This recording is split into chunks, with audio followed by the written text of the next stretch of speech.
हिंदू धर्म हमेशा से एक महान धर्म रहा है तथा उसने समाज के सभी वर्गों व भावनाओं को स्वयं में समाहित किया है।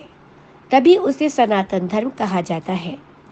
उसी का एक जीता जागता उदाहरण है गंधर्व विवाह, जिसका स्वयं मनुस्मृति में उल्लेख है।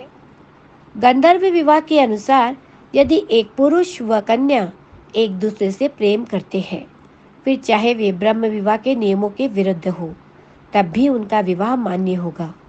अर्थात एक पुरुष कन्या के अलग वर्ण, जाति, समुदाय से होने या कुछ और कारण से मेल नहीं हो पा रहा हो, लेकिन फिर भी वे एक दूसरे से प्रेम करते हैं और परिवार की आज्ञा के बिना विवाह कर लेते हैं, तो उसे गंधर्व विवाह कहा जाएगा और धर्म के अनुसार वह मान्य होगा विवाह, जिसे कोई झुठला नहीं सकता।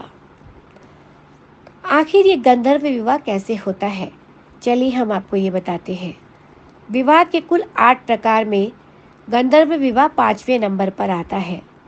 उससे ऊपर ब्रह्म, प्रजापति, देव व आर्ष विवाह आते हैं, जिसमें वर व वधू के परिवारों की सहमति अनिवार्य होती है।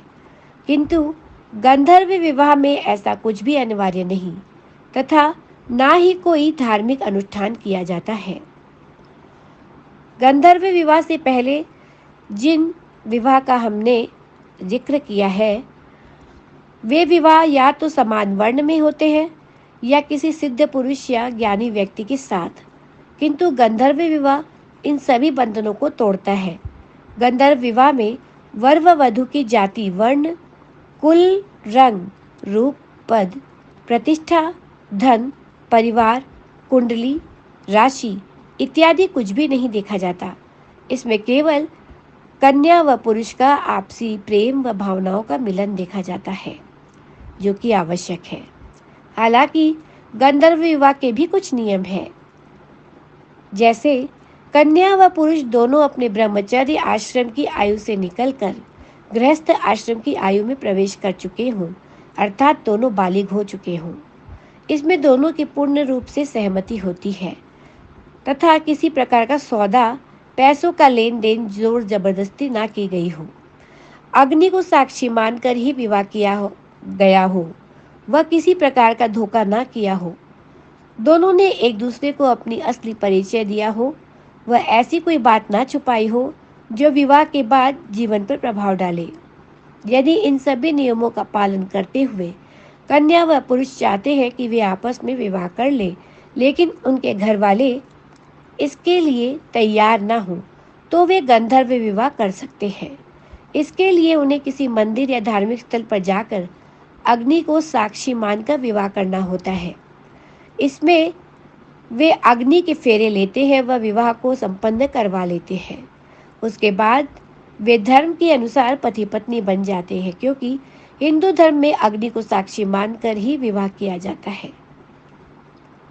गंधर्व विवाह के पश्चात वर वधू जब कन्या व पुरुष गंधर्व विवाह कर लेते हैं, तब वे अपने परिवार के समक्ष आ सकते हैं व उन्हें अपने विवाह की सूचना दे सकते हैं। विवाह में कोई रिश्तेदार नहीं आया होता है, इसीलिए सबको बताना आवश्यक होता है। समाज में कोई भी, चाहे वह उनका रिश्तेदार हो, मित्र हो या जानने वाला हो, कोई भी उनके विवाह को झुठला नहीं सकता। इसलिए उनको बताया जाता है, क्योंकि धर्म उस विवाह को मान्यता प्रदान कर चुका होता है।